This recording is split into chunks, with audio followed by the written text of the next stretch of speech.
사랑하는 여러분, 이번 한 주간도 수고 많으셨습니다. 잘 지내셨습니까? 네. 여러분, 이번 한 주간뿐만 아니라 여러분 인생이 고난하고 또 힘들 때 그것을 이기게 하는 그 무엇인가가 여러분들에게 갖고 계십니까? 그것이 여기 계신 분들은 대부분 다 말씀이라고 이야기하시겠지만, 여러분들이 가지고 있는 추억, 아니면 여러분들이 경험했던 아마 그 순간들, 때로는 신비한 체험이라고 해야 될까요? 그런 체험들이 우리 가운데 있는 분들은 아마 삶이 힘들고 고단할 때, 참 힘들다. 그때 아마 그런 경험을 해보신 분들, 아주 멋진 데를 가셨다거나, 아니면 예전의 일들을 떠올리면서 슬며시 미소 지으시면서 그래도 그래, 다시 한번 일어나는 힘을 얻지 않을까 싶습니다. 이처럼 사람에게 그런 어떤 체험이라고 해야 될까요? 때로는 그 신비적인 체험, 아니면 그런 경험은 우리를 버티게 하고 또 우리가 어려움에 처했을 때 이기게 해주는 힘이 되지 않나라고 생각을 합니다. 그러면 기독교라고 하는, 이제 우리가 이 종교로 굳이 치면 기독교는 무엇일까요? 기독교를 한마디로 정의하면 여러 가지 많은 정의들이 있지만, 오늘 말씀과 이 준비한 거에 따르면 기독교는 신비다라고 할 수 있습니다. 그렇죠? 여러분, 물론 제가 늘 이렇게 농담은 아니지만 그래도 이렇게 우스갯소리로 변화되지 않는 것이 기적이다라고 제가 이 말씀을 드렸습니다. 그죠? 그렇지만 또 다시 돌아보면 예수님을 믿으면서 변화된 것 자체가 또 안 믿는 사람들이 보기에는 기적이죠. 저 인간이 한 번 안 변할 줄 알았는데 변했어요. 교회를 다니더만 갑자기 사람이 달라졌다. 이런 얘기들 여러분 들어보신 적 있죠? 이렇게 하다 보니까 사람이 변하고, 또 여러분들이 아마 주님을 만났던 기억들 중에 평범하게 이렇게 만나신 분들도 귀합니다. 근데 또 어떤 분들은 정말 죽을 뻔한 위기에 있다가 체험을 하게 된다거나, 우리 이제 그 결혼하셔서 지금 신혼여행 가 계신 우리 전도사님도 본인의 입으로 세 번에 자기 스스로 목숨을 끊으려고 했던 그런 위기가 있었다고 얘기를 했거든요. 그래서 진짜 목까지 매달아 봤는데 갑자기 나무가 확 밑에 있는 나무가 어떻게 잘못돼가지고 그것도 안 되고, 물에 빠지려고 깊은 물에 들어갔는데 갑자기 마침 거기 술 취한 사람이 와서 구했다 그러더라고요. 그러니까 사실은 어떻게 보면 너무나 당연하게 일상적으로 일어날 수 있는 일들, 우리가 일 수 있고, 그렇게 되면 우리 인생이 끝날 수 있는데, 그러한 인생의 경험들이 우리가 예수님을 만나고 또 그 안에 있을 수 있다는 것이죠. 그런 신비적인 체험, 그렇기 때문에 기독교는 한편으로 보면은 신비다라고 할 수 있습니다. 그러나 그렇다고 해서 기독교는 신비주의는 아니죠. 뭔가 의문스럽고 미스테리한 것이 있는 게 아니라, 분명히 하나님을 믿는 것은 신비지만 그렇다고 해서 우리가 또 그것을 너무 신비주의에만 빠져서는 안 된다는 것이죠. 그 이유는 하나님이 오늘 우리에게 주시는 이 계시의 말씀인 성경, 그리고 우리와 똑같이 걸어가셨던 그 예수님의 삶, 그 삶이 우리의 눈으로 보여지고 우리가 경험하기 때문에 그러한 평범한 삶 속에서 주님은 나타나기를 원하신다라는 것입니다. 그러기에 우리는 신비를 경험하지만 신비주의에 빠지면 안 된다라는 것이죠. 그리고 또한 진정한 신비의 체험이라고 하는 것, 이런 것은 그냥 일시적으로 끝나진 않습니다. 여러분, 이걸 황홀경이라고 하기도 하고 뭔가 대단한 체험을 하기도 하지 않습니까? 그러나 예수님을 믿는 이 체험은 우리의 일생을 지배하는 것이죠. 어떤 체험은 좋은 거를 먹고, 그래서 정말 신비로운 경험, 특별히 이제 미식가분들은 막 먹을 때 굉장히 오버하시잖아요. 막 천상에서 내려준 음식 같다고 막 그런 걸 하지만 그것도 그때뿐이에요. 그렇게 천상의 맛을 드셨어도 그 다음날 되면 또 배고픈 것이 우리 인생입니다. 우리가 이야기하는 신비적인 체험이라고 여러분들이 경험했던 말로 다 할 수 없는 체험들이 있으시겠지만, 그 체험이 예수님을 만난 경험만큼 생명력 있지는 못하다라는 거예요. 오늘 이 말씀 가운데에서 등장하는 세 명의 인물이 나오죠. 베드로, 요한, 야고보. 근데 여러분, 이 베드로가 베드로 전후서를 쓰고, 그리고 그의 마지막, 그는 어떻게 살았을까요? 그의 마지막에 그의 아내와 함께 순교자의 자리에 처하게 됩니다. 아내가 먼저 죽음에 처했을 때 그곳에 사람들이 회유를 했다고 하죠. 예수를 믿지 않으면, 부인하면 당신에게 생명을 살려줄 뿐만 아니라 더 좋은 곳에 살 수 있도록 만들어 주겠습니다. 그때 이제 사도 베드로가 그의 아내에게, 사랑하는 아내요, 부인이요, 예수님을 기억하라고. 그리고 그의 아내는 기꺼이 순교의 길을 걸어갔다고 합니다. 그리고 이제 베드로의 차례가 되었을 때 베드로는 그렇게 말씀을 하셨다고 하죠. 내가 어찌 감히 예수님과 똑같이 십자가에 죽을 수 있겠습니까? 내가 감히 주님과 똑같은 모양으로 할 수 없습니다. 그래서 그는 십자가를 거꾸로 매달렸다고 하죠.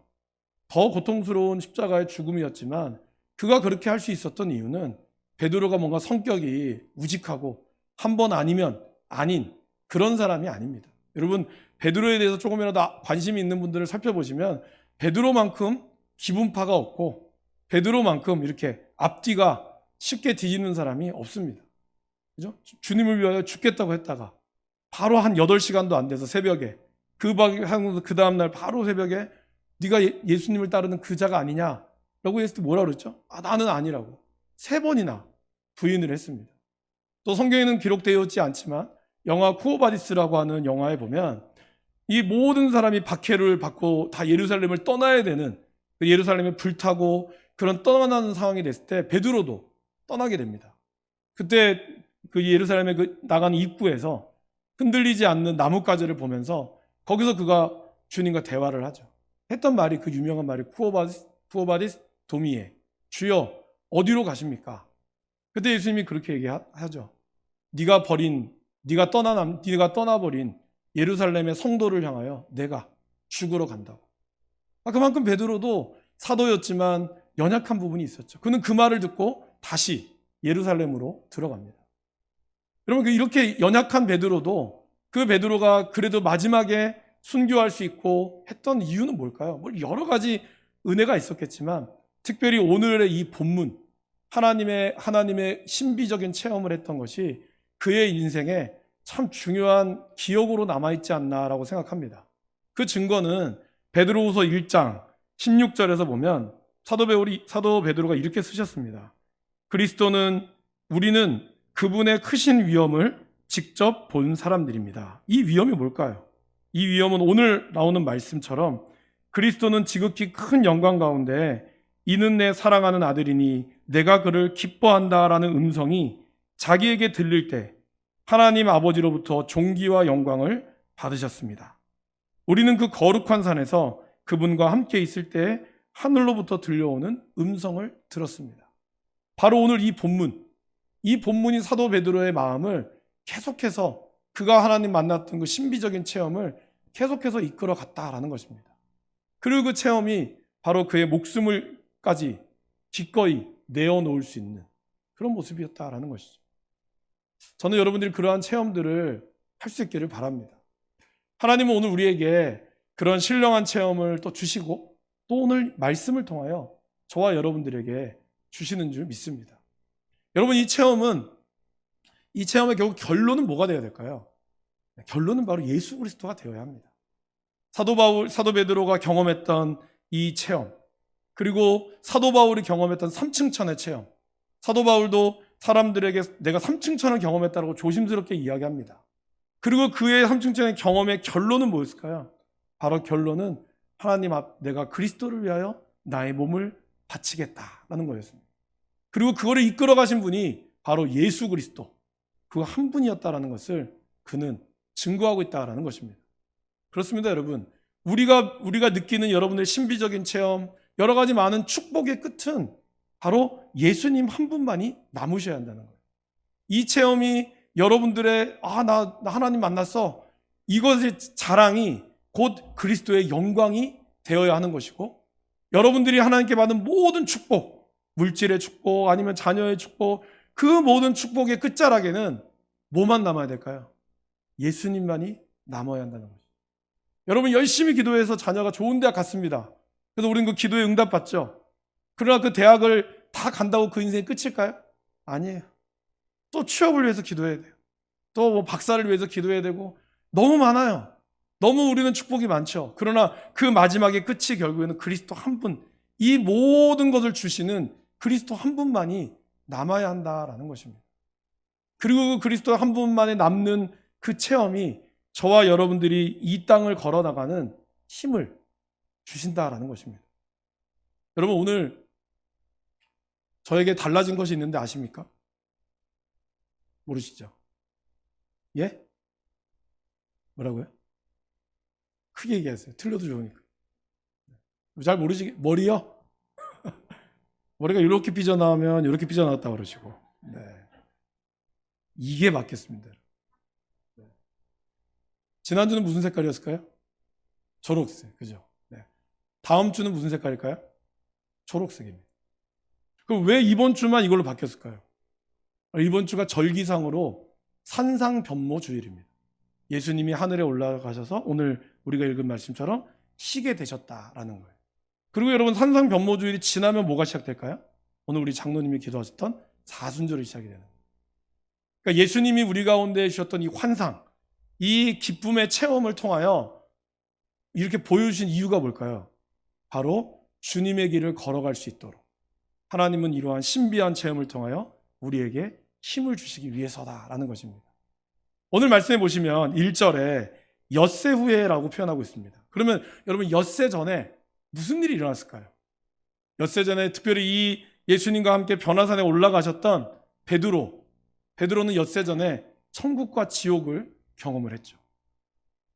어떤 일이 일어났습니까, 여러분? 예수님이 제자들에게 묻죠. 너희는 나를 누구라고 하느냐? 그때 베드로는 자기 인생 최고의 대답을 합니다. 그게 뭐였죠? 주는 그리스도시요 살아계신 하나님의 아들이십니다. 그리고 그 이야기를 들은 예수님 또한 베드로에게 최고의 축복을 합니다. 그게 뭘까요? 바요나 시모나 내가 복이 있도다. 이를 내게 알게 하신 이는 혈육이 아니요 하늘에 계신 내 아버지시라. 너는 베드로라. 내가 이 반석 위에 내 교회를 세울 것이다. 그리고죠, 내가 너에게 천국 열쇠를 주노니. 그러니까 베드로는 아마 예수님의 수제자였을 뿐만 아니라 최고의 칭찬과 이 땅에서 아마 누릴 수 있는 최고의 복을 받았어요. 그죠? 그러나 그 기쁨도 잠시. 예수님께서 이제 예루살렘에 가셔서 일어날 일에 대해서, 그 일어날 일의 핵심은 뭐였죠? 내가 그곳에서 죽을 것이다. 고난당하고 나는 박해받고 결국에는 죽을 것이다. 그러나 3일 만에 부활할 것이다. 여러분 사실은 예수님의 결론은 해피엔딩입니다. 그러나 제자들, 예수님이 죽었다가 살아나는 것을 어떻게 사람이 경험해 봤겠어요? 그러니까 어떻게 해야죠? 그 베드로가 예수님의 거의 멱살을 잡듯이 주님! 그러면 안 됩니다. 결코 이런 일이 일어나면 안 됩니다. 그 말을 들어요. 그러면 역시 내 제자는 다르구나. 이럴 줄 알았는데 예수님이 뭐라 그러죠? 사단아! 내 뒤로 물러가라. 이렇게 얘기해요. 그래서 네가 나를 넘어뜨리는구나. 나를 걸어 넘어지게 하는 자라고 해서 아주 호되게 꾸짖죠. 그리고 예수님은 제자들에게도 이런 말씀을 하시죠. 오늘 저와 여러분들이 2월 달에 암송할 말씀. 왼쪽에 있죠? 다 외우셨죠, 여러분? 네, 저는 보고 하겠습니다. 같이 한번 읽어보실까요? 또 무리에게 이르시되 아무든지 나를 따라오려거든 자기를 부인하고 날마다 제 십자가를 지고 나를 따를 것이니라. 예수님이 이렇게 말씀하셨다. 그로부터 6일의 시간이 흘렀습니다. 그리고 예수님은 베드로와 제자들을 데리고, 특별히 이제 3명의 제자들을 가지고 데리고 올라갔습니다. 근데 여러분 이 복음서가, 이 말씀이 공간복음서, 마태, 마가, 누가복음서에 다 나오거든요. 근데 누가복음에는 8일이라고 나와요. 근데 오늘 우리가 읽은 마가복음과 마태복음은 엿새라고 나옵니다. 이 날짜의 차이가 뭐가 있을까요? 일단 큰 차이는 없습니다. 그러나 의미는 좀 있습니다. 엿새라고 하는 것은 바로 모세가 시내산에서 하나님의 율법을 기다렸던 기간입니다. 시내산에서 말씀을 기다리고 엿새가 지나고 7째 날에 하나님이 모세를 부르셔서 그는 하나님과의 교제하고 계명을 받는 그러한 신령한 체험을 하게 되는 것입니다. 그러면 8일이라는 건 뭘까요, 여러분? 성경에서 8이라고 하는 숫자는 새로운 시작을 뜻합니다. 예수님이 7째 날에 안식하시고 그 다음 날부터 다시 우리의 삶이 시작되었고, 주님은 다시 8일 만에 부활하셨죠. 일주일이 지나고 8일. 그리고 우리는 이 6월절이 지난 딱 안식 후 첫날, 성경에 그렇게 나오죠. 안식 후 첫날, 바로 이 주일이 8일째 되는 날이고, 8이라고 하는 숫자는 바로 새로운 시작을 이야기합니다. 곧 산상의 변모의 사건은 우리에게 뭘 의미할까요? 예수님께서 이제 새로운 시작을 위해 우리를 하나님의 산으로 데리고 간다라는 것을 의미합니다. 그러면 주님은 하나님의 산에서 무엇을 하셨을까요? 마태복음에 나오지 않지만 누가복음 9장 28절에 보면 예수님은 제자들과 함께 기도하러 올라가셨다라고 얘기합니다. 여러분, 그러면 예수님은 도대체 무슨 기도를 하셨을까요? 그것이 바로 예수님의 이 변화와 연관이 있습니다. 누가복음에 보면 예수님이 기도하실 때 그가 변화되었다, 변형되었다라고, 변모했다라고 이야기합니다. 그러면 우리가 기도하는 가운데 우리의 삶이 변화될 수 있다는 거예요. 그건 우리가 어떻게 기도할 때일까요? 예수님의 기도의 내용을 천천히 찾아보시면 예수님은 언제나 하나님 앞에 기도하러 가는 순간이 몇 가지가 있었는데, 그 중에 힘든 사역을 마치고 나서 그 다음날 새벽 미명에 한적한 곳에 가서 기도하셨습니다. 그리고 예수님은 죽기 직전에 겟세마네 동산에서 간절히 피와 땀이 되도록 기도하셨습니다. 그리고 오늘 예수님은 여기서 기도하셨습니다. 뭘까요? 바로 예수님은 하나님의 뜻이 무엇인지, 하나님의 뜻을 구하기 위하여 자기의 생각과, 비록 예수님은 자기가 죽을 걸 알고 계셨고 부활할 걸 알고 계셨습니다. 이 모든 것을 알고 계셨지만, 그러나 그럼에도 불구하고 주님은 끝까지 하나님의 말씀대로 순종하기 위하여 그의 걸음을 걸어갔다라는 것입니다. 여러분, 그것이 오늘 예수님의 모습이 변형되어지는 첫 번째 이유였다라는 겁니다. 여러분, 그런 분들 계시죠? 아마 여러분들 그러실 겁니다. 우리가 하나님 앞에 간절히 기도할 때, 우리가 하나님의 뜻에 합당한 삶을 살 때 하나님은 우리를 통하여 영광의 빛을 비춰주신다라는 것입니다. 이거는 여러분, 예수님만이 아니라 우리 모두 예수님의 길을 걸어가고자 하는 자에게 하나님은 우리를 통하여 그 빛을 찬란하게 비춰주신다라는 것이죠. 여러분, 지난주에 여러분 옆에 계신 분들을 보면서 그런 빛남을 경험하지 않으셨습니까? 다시 한번 보시겠어요? 저 집은 이렇게 계시겠어요? 아이고, 눈부셔라. 네. 우리가 주의 뜻 앞에 순종할 때 하나님은 우리의 모습을 바꾸신다는. 모세가 주님을 만나고 그 깊은 경험 가운데 있을 때 어떻게 되었죠? 그가 산에서 내려올 때 그의 영광의 관체로 사람들이 감히 볼 수 없는 그런 모습이 있었다라는 겁니다. 예수님도 그러한 빛을 비쳤다는 거죠. 그분이 기도할 때, 하나님의 뜻에 순종의 기도를 할 때, 하나님의 일들을 감당할 때, 우리가 기도하며 나아가면 하나님은 우리에게 그 길들을, 그러한 빛을 비춰주신다라는 것입니다. 그러나 또 하나가 있습니다. 사실 예수님의 이 빛은 모세가 느낀 빛과는 다릅니다. 모세의 빛은 하나님의 영광의 광채가 모세를 통하여 투영되어진 거죠. 그죠? 그러나 예수님이 이 변형되었다라는 뜻은 그의 속에서부터 나와서 겉으로 드러났다는 걸 뜻해요. 그러니까 곧 그 말은 뭐냐면, 하나님이셨던 예수님이 이 땅에 내려와서 하나님의 아들로 인간의 모습으로 있다가 이제 진정한 하나님의 모습이 그들에게 비춰졌다는 것입니다. 곧 하나님의 영광이 곧 예수 그리스도의 영광이고, 그 영광을 보는 사람들로 하여금 경험하게 하셔서 베드로와 요한과 야고보, 그리고 이 말씀을 읽는 우리 모두가 그 말씀의 빛 안에서 하나님의 일을 감당하기 위하여 하나님은 우리에게 이 빛을 비춰주고 계셨다라는 것입니다. 이건 우리가 어떻게 해야 그 뜻을 제대로 알 수 있을까요? 또한 우리도 기도할 때 알 수 있다는 겁니다. 여러분, 오늘 베드로가 엉뚱한 얘기를 하죠. 주여, 우리가 여기 있는 것이 좋사오니, 이러면서 주를 위하여, 모세를 위하여, 엘리야를 위하여 초막셋을 지읍시다. 왜 이런 얘기를 했을까요? 굉장히 하나님 앞에 이렇게 막 신령한 것 같지만 사실 베드로는 이때 잠들었었어요. 여기 나오지 않지만 누가복음 9장 32절에 보면 베드로가 깊이 잠이 들었다고 나옵니다. 그리고 이 밝은 빛을 보면서 자기도 모르게 깬 것 같아요. 근데 깼는데 여러분 깊이 주무시다가 눈 번쩍 뜨면은 바로 정신이 돌아옵니까? 아니죠. 나 안 잤어. 하지만 무슨 소리인지 자기도 몰라요. 우리 그렇지 않습니까? 마찬가지로 깊이 잠들었다가 깨었을 때 여전히 비몽사몽간에 있었다는 거예요.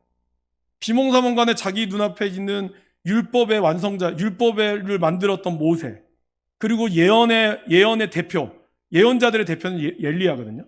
구약에선. 그들이 자기 눈앞에 있는 것을 딱 보니까 정신을 못 차리는 거예요. 너무 비몽사몽간에 그가 했단 말이죠. 근데 사실 여러분, 생각해 보십시오. 이렇게 아름다운, 이렇게 정말 여러분들이 정말 만나고 싶은 사람, 여러분들이 정말 경험하고 싶은 그런 상황이 막닥뜨리면 여러분 어떠실 것 같아요? 떠나고 싶지 않겠죠.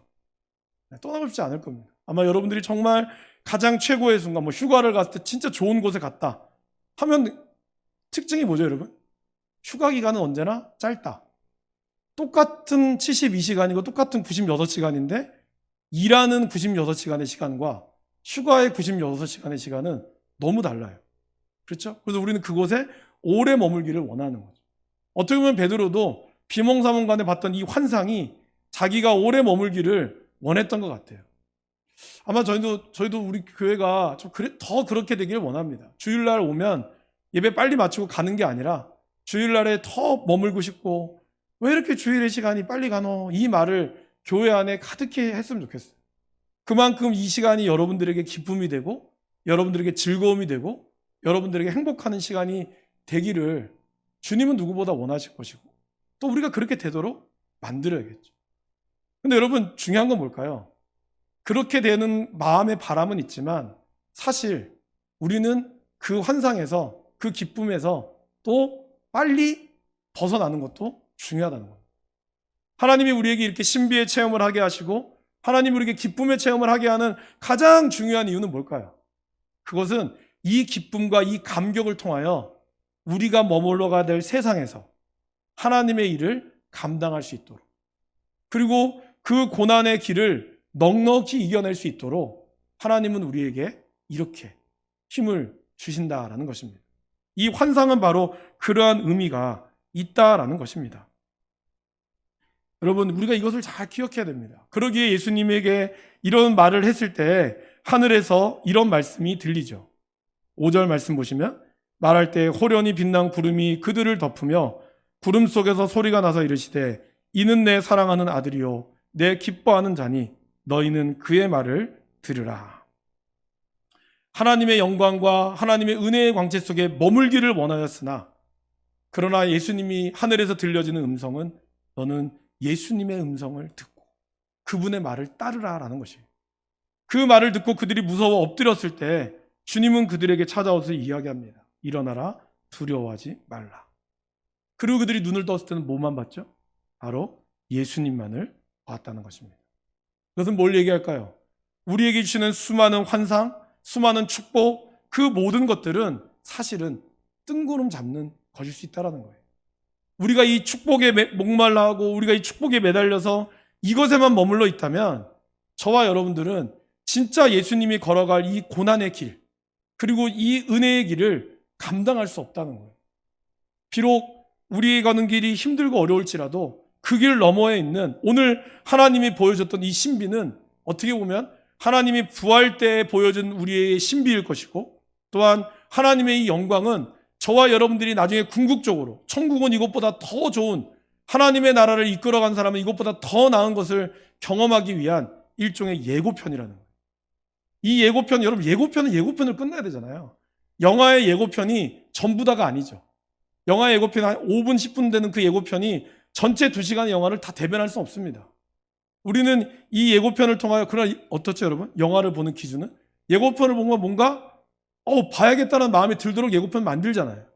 그리고 우리는 이 본편의 영화를 봅니다.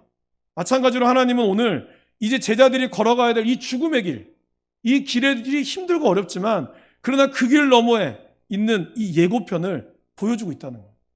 예고편을 통하여, 그래, 이 길이 힘들고 어렵지만 내가 넉넉히 이 길이라, 이것을 우리에게 보여주고 있다라는 것입니다. 여러분, 오늘 예수님께서 엘리야와 모세와 했던 말의 내용이 누가복음에 나옵니다. 무슨 얘기를 했을까요? 예루살렘에서 별세할 것을 이야기했다고 얘기합니다. 별세라는 것은 저와 여러분들이 잘 아는 바처럼 죽음이다라고 알고 있지만, 사실 헬라어로는 이 헬라어의 별세라는 말을 썼을 때 엑소도스라는 말을 씁니다. 그 말은 뭘까요? 예수님이 예루살렘에서 새로운 시작, 탈출, 육신의 몸으로는 죽을 수밖에 없는 인간의 몸이 다시 새롭게 시작될 걸, 그러한 진정한 하나님의 영광을 모세와 엘리야를 통하여 예수님은 말씀하고 있었다는 거예요. 제자들에게 그걸 들려주신 이유는 또 무엇일까요? 우리의 삶이 비록 고난의 길이 없이는 영광의 길을 누릴 수 없으나 우리가 이 고난의 길을 누렸을 때, 지나갔을 때 하나님은 우리에게 엑소도스, 새로운 출발, 그리고 그것은 우리가 이전과는 경험할 수 없는 놀라운 하나님의 역사, 그 은혜를 우리에게 보여주시는 것. 이거를 보여주기 위하여 주님은 우리에게 이러한 산상의 변모의 모습을 우리에게, 그리고 저와 여러분들에게 하나님은 이 말씀을 통하여 신비의 체험을 하게 하신다라는 것입니다. 그러므로 여러분, 오늘 우리가 있는 이 말씀, 그리고 저와 여러분들에게 하나님이 베풀어 주시는 그 은혜, 그것은 뭘까요? 그것은 여기서 좋다, 머물기를 원하는 것이 아니라 하나님은 이 길들을 통하여 바로 예수님의 길을 걸어가기를 주님은 누구보다 원하셨다라는 것입니다. 그러나 이 길은 고난을 통하지 않고는 걸어갈 수 없어요.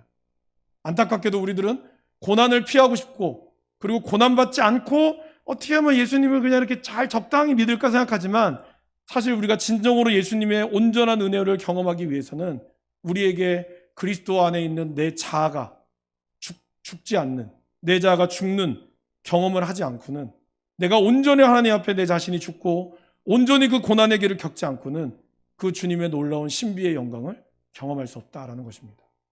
그러나 하나님은 이 영광을 감당할 수 있도록 오늘 우리에게 보여준 이 환상처럼, 그리고 나는 떠나지만 보혜사 성령을 통하여 우리와 함께 하시도록 하나님은 약속하시고 계신다라는 것입니다.